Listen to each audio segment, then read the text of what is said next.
Hello student, welcome to our YouTube channel commerce proficiency.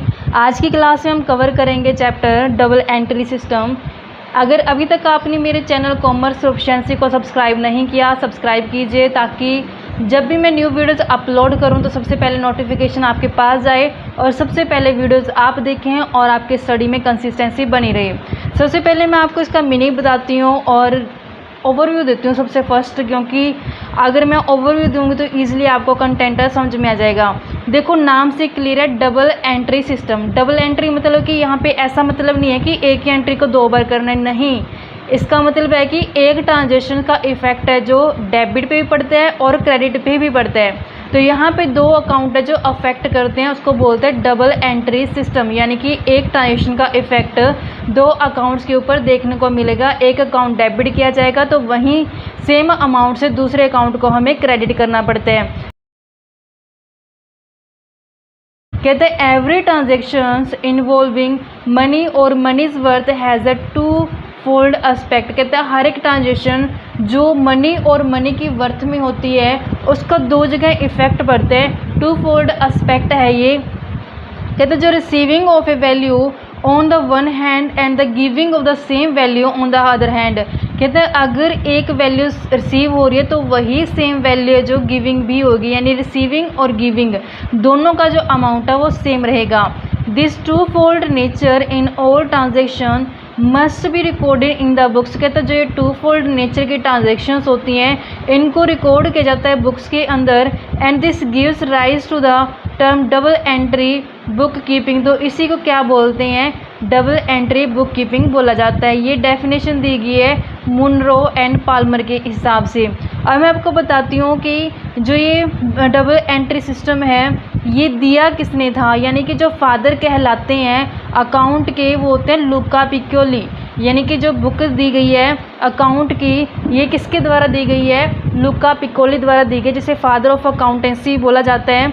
A book on the double entry system was first of all written in 1494 by Luca Pacioli. जो ये book है double entry system की, ये सबसे पहले जो लिखी गई थी 1494 यानी कि 1494 में लुका पिक्योली द्वारा लिखी गई थी।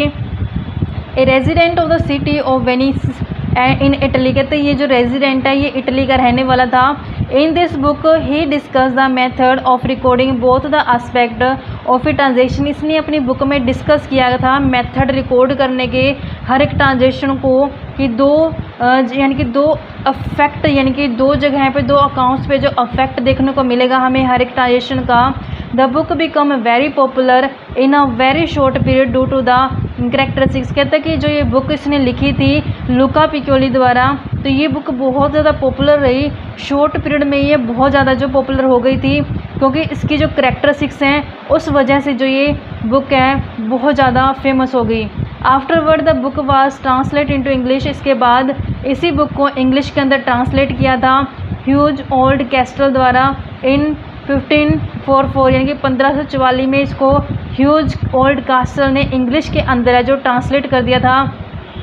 Letter on many changes were incorporated. इसके बाद बहुत सारे चेंजेस है जो किए गए in the system and finally a complete book named as English system of bookkeeping was written on this system by Edward Jones in 1785। तो last में जो फाइनल कंप्लीट हो गई है इस बुक का नाम पड़ा English system of book keeping, जो किसके द्वारा लिखी गई थी? एडवर्ड जोन्स द्वारा 1785 के अंदर। It was in this book that the old system was completely revise. इसमें क्या किया गया था? जो ओल्ड सिस्टम था उसको कंप्लीट रिवाइज किया गया। And the use of purchase book, cell book and the preparation of A trial balance was discussed first of all. तो कहते हैं इसमें क्या किया गया था? जो कम्प्लीटली रिवाइज किया गया था सिस्टम को, जो पहले लिखा गया था परचेज बुक, सेल बुक, और इसमें प्रिपेयर किया गया था ट्रायल बैलेंस को सबसे पहले डिस्कस किया गया। Due to its peculiarities this system has been adopted by all the progressive country all over the world। कहते हैं कि इसकी खासियत की वजह से ये जो धीरे धीरे करके ये बुक है जो प्रोग्रेसिव कंट्रीज़ द्वारा ऑल ओवर वर्ल्ड में इसको अडोप्ट किया गया। तो ये तो इसकी हिस्ट्री थी। ये बुक है जो ये कंसेप्ट है डबल एंट्री सिस्टम वाला कैसे आया एग्जिस्टेंस के अंदर। अब मैं इसको मीनिंग बताती हूँ कि डबल एंट्री सिस्टम का मीनिंग क्या होता है। कहते हैं according to this system every business transaction affect at least 2 accounts in opposite direction है। कहते हैं कि हर एक ट्रांजेक्शन जो बिजनेस के अंदर होगी उसका हमें 2 अकाउंट्स के ऊपर अपोजिट डायरेक्शन में इफेक्ट देखने को मिलेगा। अपोजिट डायरेक्शन का मतलब क्या है कि एक को डेबिट किया जाएगा और दूसरे को क्रेडिट किया जाएगा। जैसे एग्जांपल के लिए फर्नीचर परचेज़ किया गया बिजनेस के लिए, तो फर्नीचर जब परचेज़ किया जाएगा तो फर्नीचर आएगा, जब फर्म के अंदर फर्नीचर आ जाएगा तो असेट्स बढ़ जाएगी, फर्नीचर बढ़ गया। लेकिन फर्नीचर को जब ख़रीदा होगा तो उससे कैश पेमेंट की होगी तो उससे कैश क्या होगी कम हो गई। एक साइड तो फर्नीचर बढ़ गया, दूसरी साइड कैश क्या हो गई है, कम हो गई है। There can be no transaction in the business which affect only one account. कहता है ऐसे कोई भी ट्रांजेक्शन है जो सिर्फ एक ही अकाउंट के ऊपर अफेक्ट डाले, which has only one aspect, जिसका सिर्फ एक ही एस्पेक्ट हो, ऐसी कोई ट्रांजेक्शन नहीं होती है। As such both the aspect of every transaction are recorded under this system. कहते हैं कि जो दोनों ही हर एक ट्रांजेक्शन के तो दोनों इफेक्ट देखने को मिलेंगे डेबिट और क्रेडिट साइड पे, उन्हीं ट्रांजेक्शन्स को जो रिकॉर्ड किया जाता है। इट में however be noted that the double entry does not mean that a transaction is record twice. Double entry का मतलब ये नहीं कहता कि हम एक ही ट्रांजेक्शन को 2 बार रिकॉर्ड कर लेंगे, नहीं। डबल एंट्री का मतलब होता है कि एक ट्रांजेक्शन को डेबिट किया जाता है और क्रेडिट किया जाता है, यानी कि जो एस्पेक्ट है उसका इफेक्ट हमें दो साइड पे देखने को मिलता है, डेबिट और क्रेडिट साइड पे। But it means that at least 2 account are affected. मतलब क्या है कि कम से कम 2 अकाउंट जो अफेक्टेड होते हैं हर एक ट्रांजेक्शन द्वारा। वन अकाउंट रिसीविंग ए बेनिफिट, एक अकाउंट जो होते हैं रिसीव करते हैं बेनिफिट को, और अदर अकाउंट जो होते हैं यील्ड करता है बेनिफिट को, कमाता है। एक अकाउंट कमाता है बेनिफिट को, दूसरा अकाउंट उसे रिसीव करता है। द पर्सन और the account receiving A benefit, जो रिसीव कर रहा है जिसको बेनिफिट मिल रहा है उसको डेबिट कर दिया जाता है, और जो कहता है गिव कर रहा है जो दे रहा है उसको क्या कर देंगे हम, क्रेडिट कर देंगे। तो इस तरीके से हमें हर एक ट्रांजेक्शन्स के हमें 2 एस्पेक्ट जो देखने को मिलते हैं, यानी कि 2 साइड पे जो उसका इम्पैक्ट हमें देखने को मिलेगा हर एक ट्रांजेक्शन जो भी बिजनेस के अंदर रिकॉर्ड की जाएगी। The amount of every transaction is written twice. कहते हैं जो अमाउंट होती है हर ट्रांजेक्शन वो ट्वाइस लिखी जाती है। एक बार उसको डेबिट में लिखा जाता है, अगेन उसी अमाउंट को क्रेडिट साइड पे लिखा जाता है। जैसे एग्जांपल के लिए हमने रिसीव किए हैं 25,000 मोहन से, तो जब रिसीव किए हैं, रिसीव करने से फर्म के अंदर कैश आ जाएगा, तो कैश अकाउंट क्या हो जाएगी, बढ़ जाएगी, यानी कि कैश क्या हो रही है, रिसीव हो रही है। यील्ड कहाँ से कमाई है, मोहन से, तो मोहन अकाउंट क्या हो जाएगा, क्रेडिट हो जाएगा। यहाँ पे कैश अकाउंट रिसीव हुआ है, यानी कि जो बेनिफिट है, कमिंग है, जिससे बेनिफिट हमें मिला है, तो उसको कैश अकाउंट को क्या कर देंगे, डेबिट कर देंगे। जबकि जो मोहन है, यील्डिंग है, वहाँ से हमने बेनिफिट कमाया है और उसको क्या कर दिया जाएगा, क्रेडिट कर दिया जाएगा। तो इस तरीके से देखो हमने हर एक ट्रांजेक्शन्स के एस्पेक्ट है जो देखने हैं, और हर एक ट्रांजेक्शन का जो इफेक्ट है हमें 2 अकाउंट के ऊपर देखने को मिलेगा, डेबिट साइड और क्रेडिट साइड पे। तो इसकी डेफिनेशन क्या कहती है कि जो डबल एंट्री सिस्टम में भी डिफाइन एज फॉलो। तो विलियम पिकल्स के हिसाब से डबल एंट्री सिस्टम क्या है, कहते हैं double entry system seeks to record every transaction in money or money's worth in its double aspect. कहते हैं जो डबल एंट्री सिस्टम है उसमें देखा जाता है कि जो रिकॉर्ड की जाते हैं हर ट्रांजेक्शन के मनी और मनी की वर्थ में जो ट्रांजेक्शन है वो डबल एस्पेक्ट रखती है। The receipt of A benefit by one account, कहते हैं एक अकाउंट में बेनिफिट को रिसिप्ट किया जाता है और सरेंडर किया जाता है दूसरे अनदर अकाउंट द्वारा। The former entry being to the debit, जो पहले यानी जो रिसीव करेगा उसको डेबिट कर दिया जाएगा क्योंकि वो रिसीविंग है। जो बाद में जो दे रहा है उसको क्या कर दिया जाएगा, गिवर को क्रेडिट कर दिया जाएगा जो सरेंडर कर रहे हैं। तो इस तरीके से डबल एंट्री का फैक्टर देखने को मिलेगा।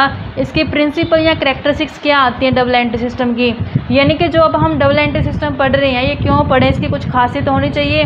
तो क्या खासियत है इसको पढ़ने की, तो यहाँ पे इसकी कुछ प्रिंसिपल या कुछ कैरेक्टरिस्टिक्स गिवन है। कहते हैं double entry system is based upon the principal that every debit has a credit and every credit has a debit. कहते हैं डबल एंट्री एक ऐसे प्रिंसिपल के ऊपर बेस्ड है जिसका मतलब क्या है कि जो भी डेबिट होंगे वो सब क्रेडिट हो जाएंगे और जो क्रेडिट होंगे वही डेबिट हो जाएंगे, क्योंकि जो अमाउंट होती है जो डेबिट में जाते हैं वही अमाउंट क्या करते हैं हम क्रेडिट में राइट डाउन करते हैं।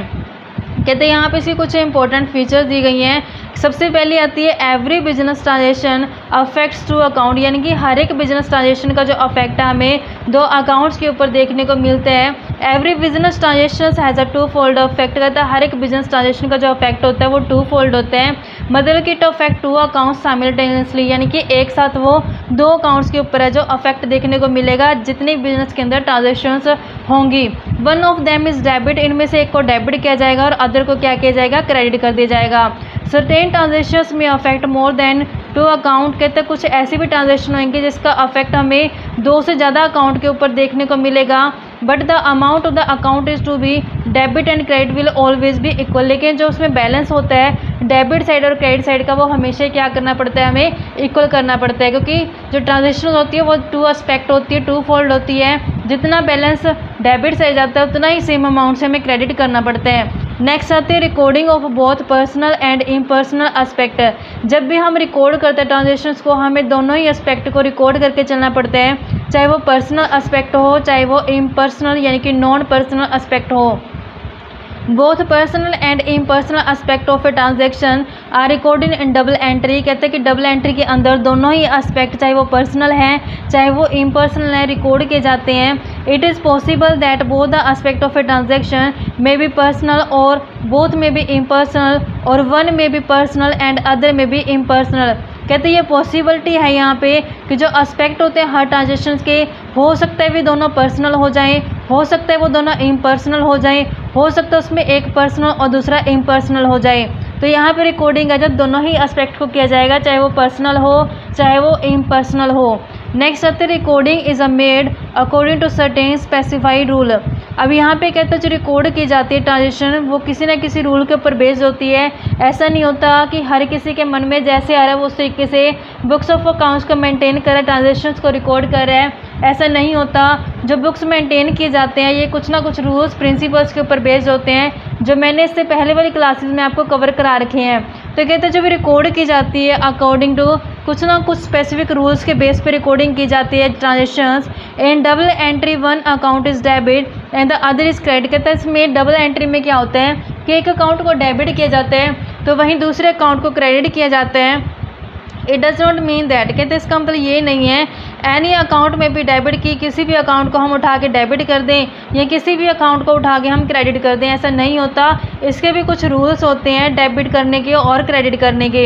And debit and credit are made on the basis of these rules, और इन्हीं रूल्स के बेस पे क्या किया जाता है, डेबिट और क्रेडिट किए जाते हैं। यानी कि जो डबल एंट्री सिस्टम में किस ट्रांजेक्शन को हम डेबिट करेंगे किस ट्रांजेक्शन को हम क्रेडिट करेंगे, तो ये हम अपनी मर्ज़ी से नहीं कर सकते।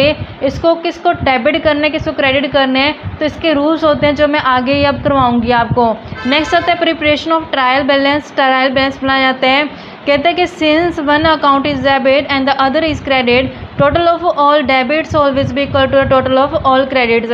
ट्रायल बैलेंस में जो बनाया जाता है, ट्रायल बैलेंस में क्या होता है, दो साइड्स होती हैं डेबिट क्रेडिट। तो जितना हमारे पास डेबिट का टोटल आता है उतना ही क्रेडिट साइड का टोटल आता है, क्योंकि जब भी हम ट्रांजेक्शन्स को रिकॉर्ड करते हैं डेबिट और क्रेडिट साइड के बैलेंस क्या होते हैं, इक्वल ही होते हैं। तो इसी कारण से जो ट्रायल बैलेंस का टोटल होएगा वो भी डेबिट और क्रेडिट साइड दोनों का ही इक्वल आ जाएगा। This help in finding out the arithmetical accuracy और द अकाउंटिंग रिकॉर्ड। कहते हैं इससे हमें पता चल जाता है कि हमारी अर्थमेटिकली कोई भी दिक्कत नहीं है, एक्यूरेट है, सब डाटा क्या अच्छे से रिकॉर्ड किया गया है। This is done by preparing A trial balance. ये किसकी हेल्प से किया जाता है, ट्रायल बैलेंस की हेल्प से किया जाता है। In order to keep a proper record of the two aspect of a transaction accounts में भी क्लासीफाई एज शोन बिलो। कहता है कि अगर हमें प्रॉपर रिकॉर्ड रखना है टू एस्पेक्ट ट्रांजेक्शन को, तो कहता है हमें स्पेसिफाई करता है जो अकाउंट्स है वो कितने टाइप के होते हैं। जो क्लासिफिकेशन ऑफ अकाउंट्स होती है वो पर्सनल होती है, इम्पर्सनल होती है। इम्पर्सनल के आगे फर्दर रियल और नॉमिनल आ जाते हैं। मैं आपको इसको थोड़ा सा ओवरव्यू दे देती हूँ बच्चों, ताकि आपको जब मैं ये इसकी एक्सप्लेनेशन कराऊँ तो कोई दिक्कत ना आए। तो सबसे पहले मैं इसको ओवरव्यू देती हूँ कि क्लासिफिकेशन ऑफ अकाउंट्स क्या होते हैं।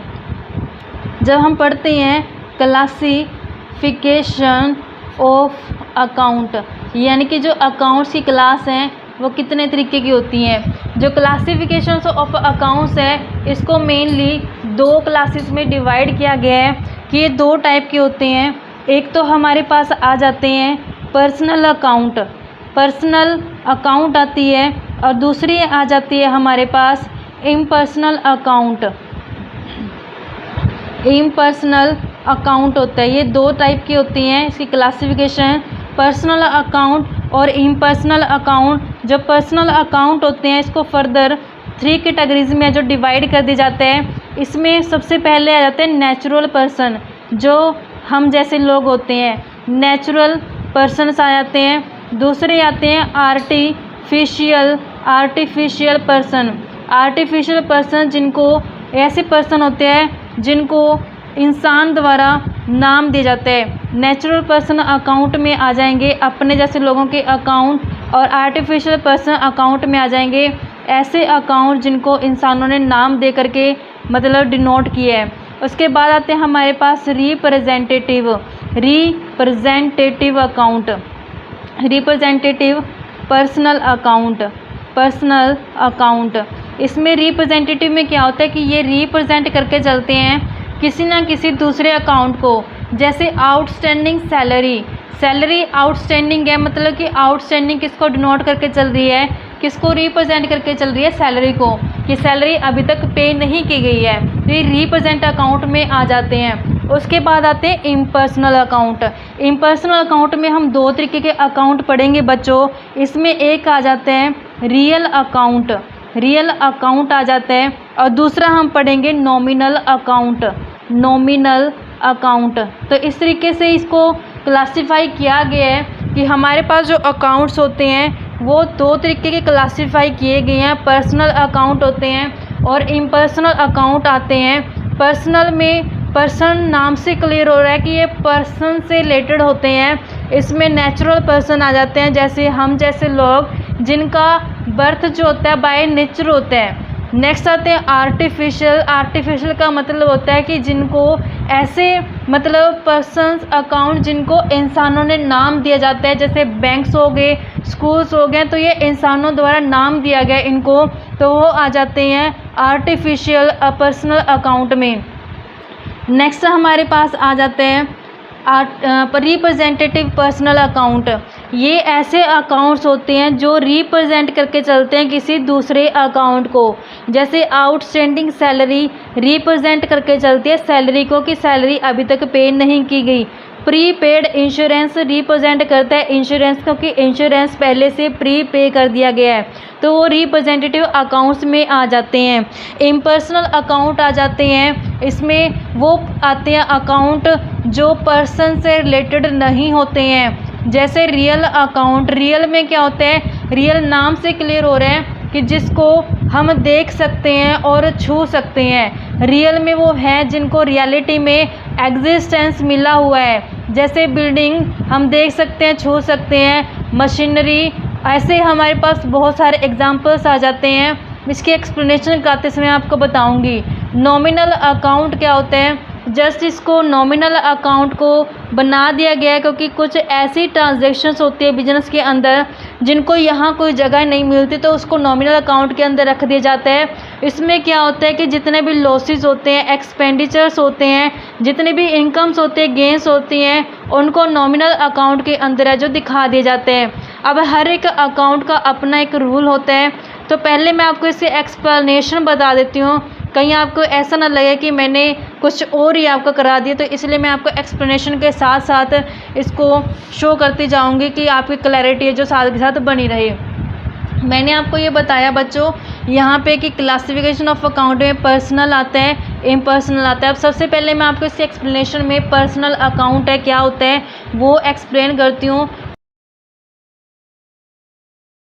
पर्सनल अकाउंट में क्या होता है, the account which relate to an individual. ये पर्सनल अकाउंट किससे रिलेट करता है, इंडिविजुअल से, फर्म से, कंपनी से और इंस्टीट्यूशनल से। तो इसको क्या बोलते हैं, पर्सनल अकाउंट बोला जाता है।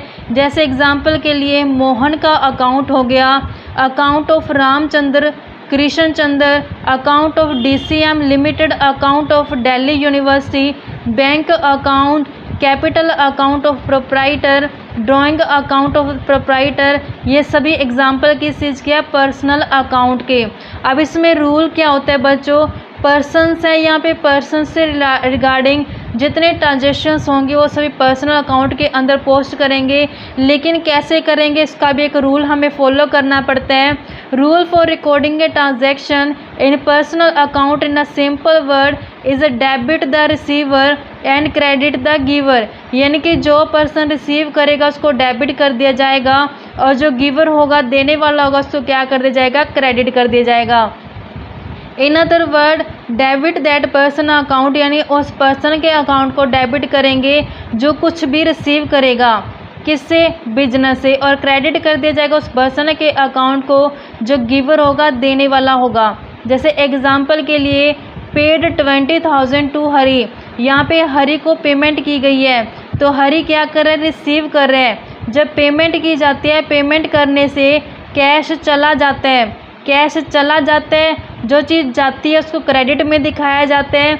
जो रिसीवर है, रिसीवर यहाँ पे कौन है, हरी, क्योंकि हरी को क्या हो रही है, यहाँ पे रिसीवमेंट हो रही है, रिसिप्ट कर रहा है वो। तो जब इसको रिसिप्ट की जाएगी तो ये क्या कर दिया जाएगा, इसको डेबिट कर दिया जाएगा। यानी कि इसकी जर्नल एंट्री जब हम करेंगे तो कैसे करेंगे, जब इसने कहा है कि पेड की गई है, यहाँ पे क्वेश्चन क्या कहते हैं, पेड ₹20,000, कहते हैं 20,000 पे कर दिए। देखो टू होता है जिसको दिया जाता है, हरी को दिया गया है तो हरी यहाँ पे रिसीवर है। रूल क्या कहता है, डेबिट द रिसीवर, रिसीवर कौन है, यहाँ पे हरी, तो हरी का अकाउंट क्या कर देंगे, डेबिट कर देंगे। अब क्या क्या रहा है, जब पेमेंट की जाती है तो उससे कैश चला जाता है तो कैश अकाउंट क्या हो जाएगा, क्रेडिट हो जाएगा। तो 20,000 जो दिया गया है तो 20,000 की यहाँ पे पोस्टिंग कर दी जाएगी। तो जो रिसीव करेगा उसको डेबिट, जो चीज़ जा रही है उसको क्या कर दी जाता है, क्रेडिट कर दिया जाता है। तो इस तरीके से इसका रूल है बच्चों। नेक्स्ट हमें बोला गया है कहते रिसीव्ड 10,000 फ्रॉम मोहन, ये तो हमें फर्स्ट दिया। सेकंड केस दिया, कहते हैं रिसीव्ड, अब यहाँ पे रिसीव्ड हो रहा है, रिसीव ₹10,000, कहते हैं 10,000 रिसीव है किससे, फ्रॉम, फ्रॉम होता है जिससे मिलता है, फ्रॉम मोहन, मोहन से मिला है। यहाँ पे जब पे किया तो कैश चला गया, जब यहाँ पे रिसीव होगा तो कैश आएगा, तो जो चीज़ आती है उसको क्या करते हैं, डेबिट करते हैं। कैश अकाउंट डेबिट हो जाएगा। हमें किससे मिल रहा है, कौन दे रहा है हमें, तो कहते हैं ये मोहन से मिला है, तो टू में मोहन का अकाउंट क्या कर देंगे, क्रेडिट कर देंगे, क्योंकि गिवर को क्या किया जाता है, क्रेडिट किया जाता है। Debit the receiver, credit the giver, यहाँ पे गिवर कौन है, मोहन, मोहन देने वाला है, गिवर है वो, तो यहाँ पे मोहन को क्रेडिट कर दिया जाएगा। तो अमाउंट यहाँ पे पोस्ट कर दी जाएगी 10,000 रुपीज़ से।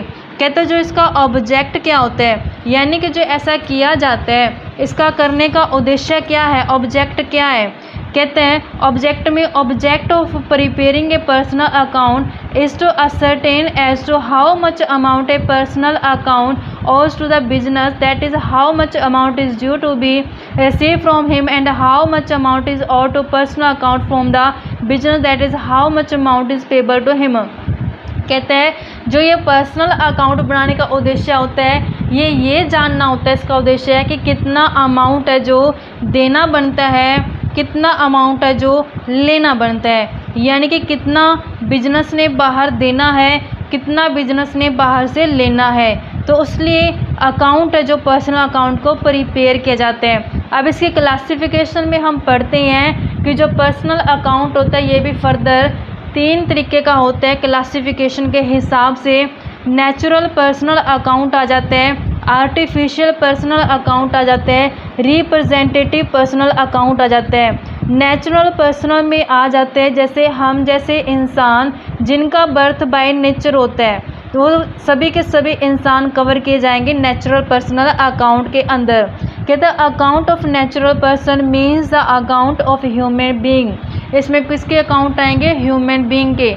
जैसे एग्जांपल के लिए मोहन का अकाउंट, सोहन का अकाउंट, सीमा का account, Nirmala account, proprietor capital account, proprietor drawing account, debtors account and creditor account are also include in this category. ये सभी के सभी अकाउंट किस में शामिल किए जाएंगे, पर्सनल नेचुरल पर्सनल अकाउंट के अंदर।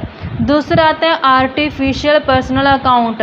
ये वो आर्टिफिशियल पर्सनल अकाउंट में उन अकाउंट्स को शो किया जाता है जिनका बर्थ इंसान की तरह बाय नेचर नहीं होता, वो कानून की हेल्प से जो बनाए जाते हैं कि this account do not have a physical existence as a human being but they work as a personal account. जैसे हम होते हैं, हमारा नेचुरल बर्थ होता है, वैसे आर्टिफिशियल पर्सन अकाउंट में वो अकाउंट्स मेंटेन किए जाते हैं जिनका बर्थ इंसान की तरह नहीं हुआ होता। वो जो होते हैं वो उनका फिज़िकल एग्जिस्टेंस खुद से नहीं होता। जैसे एग्जांपल के लिए फर्म अकाउंट। अब ये नाम तो देखो जो ये आर्टिफिशियल होते हैं ये इंसान की तरह जन्म तो नहीं लेते लेकिन काम ज़रूर करते हैं। जैसे फर्म होती है, फर्मों के अंदर काम किया जाता है, तो ये आर्टिफिशियल पर्सनल अकाउंट के अंदर आते हैं। जितने फर्म के अकाउंट होते हैं, कोई भी लिमिटेड कंपनी का अकाउंट हो गया, एनी इंस्टीट्यूशनल अकाउंट हो गया, एनी बैंक अकाउंट हो गया, these are treated as a artificial person for the recording of business transaction. कहते जब इनकी बिजनेस ट्रांजेक्शन रिकॉर्ड की जाएगी, किस में की जाएगी? आर्टिफिशियल पर्सनल अकाउंट के अंदर है जो रिकॉर्ड की जाएगी transactions. These accounts also include the account of club. कहते हैं इसमें कौन कौन से आ जाएंगे? क्लब भी आ जाएंगे, insurance company and the account of government department which are recognised as persons in the business dealing. यानी कि इसके अंदर हम किसको शामिल करेंगे? क्लब्स भी आ जाएंगे सारे। जो गवर्नमेंट के डिपार्टमेंट्स होते हैं उनके अकाउंट्स भी आर्टिफिशियल पर्सनल अकाउंट के अंदर जो प्रिपेयर किए जाएंगे। नेक्स्ट आता है रिप्रेजेंटेटिव पर्सनल अकाउंट। ये ऐसे अकाउंट्स होते हैं जो किसी ना किसी अकाउंट्स को रिप्रेजेंट करके चलते हैं। यानी कि इन अकाउंट्स के अंदर ये दूसरे अकाउंट को रिप्रेजेंट करके चलते हैं। जैसे when an account represent a particular person or group of person it is termed as a representative personal account. कहते हैं ये वो अकाउंट होते हैं जो रिप्रेजेंट करके चलते हैं किसी पार्टिकुलर पर्सन को या फिर ग्रुप ऑफ पर्सन को, उसको बोलते हैं रिप्रेजेंटेटिव पर्सनल अकाउंट बोला जाता है। जैसे एग्जांपल के लिए if salary for the month of December are not pay to employees. कहता है अगर मान लो दिसंबर महीने की सैलरी है जो पे नहीं की गई एम्प्लॉयज़ को, कहते जो amount payable to this employee will be added and put under one common title salary outstanding account. तो कहते हैं इसको एक टाइटल से शो कर दिया जाता है सैलरी आउटस्टैंडिंग अकाउंट से, क्योंकि सैलरी क्या है अभी तक पे नहीं की गई है, तो उसको रिप्रेजेंट किससे किया जाता है? Outstanding account. यानी कि जो सैलरी आउटस्टैंडिंग अकाउंट है किसको रिप्रेजेंट करते हैं? उन सभी पर्सन को जिनकी सैलरी अभी तक पे नहीं की गई है। यानी कि सैलरी अकाउंट को रिप्रेजेंट करता है salary outstanding account. This is therefore termed as representative personal account. इसलिए इसको क्या बोलते हैं? रिप्रेजेंटेड, क्योंकि ये किसी दूसरे अकाउंट को क्या करके चलता है? रिप्रेजेंट करके चलता है। जैसे अनदर एग्जांपल में हम ले लेते हैं रिप्रेजेंटेटिव पर्सनल अकाउंट का, जैसे प्रीपेड इंश्योरेंस अकाउंट हो गया, अक्रू इंटरेस्ट अकाउंट हो गया, अनअर्न्ड कमीशन अकाउंट हो गया। प्रीपेड इंश्योरेंस अकाउंट में ये किसको रिप्रेजेंट करेगा? इंश्योरेंस को, कि जो इंश्योरेंस है वो प्री मतलब पहले से क्या कर दिया गया? पे कर दिया गया, तो प्रीपेड इंश्योरेंस अकाउंट है। अक्रू इंटरेस्ट अकाउंट वो इंटरेस्ट होता है, अक्रू में वो आ जाता है जिस इंटरेस्ट को कमा लिया गया है लेकिन अभी तक रिसीव नहीं हुआ, उसको अक्रू बोलते हैं। तो किसको रिप्रेजेंट करे? ये इंटरेस्ट को। अनअर्न्ड कमीशन वो कमीशन होता है जो अभी तक कमाया नहीं गया, अनअर्न्ड है वो। अभी ये किसको रिप्रेजेंट करता है? कमीशन को। ये रिप्रेजेंटेटिव पर्सनल अकाउंट तक थे। आई होप कि आपको ये समझ में आ गया होगा। मैंने आपको पर्सनल अकाउंट का मीनिंग भी बताया है। पर्सनल में मैंने आपको तीनों के तीनों कवर करा दिए हैं, आर्टिफिशियल और ऐसे ही नेचुरल, आर्टिफिशियल और रिप्रेजेंटेटिव। नेक्स्ट क्लास में आपको इसका नेक्स्ट टॉपिक है जो कवर कराऊंगी, रिमेनिंग रहता है। ऐसे ही रेगुलर क्लासेस देखने के लिए आप मेरे चैनल कॉमर्स प्रोफिशिएंसी को सब्सक्राइब, लाइक एंड शेयर करें।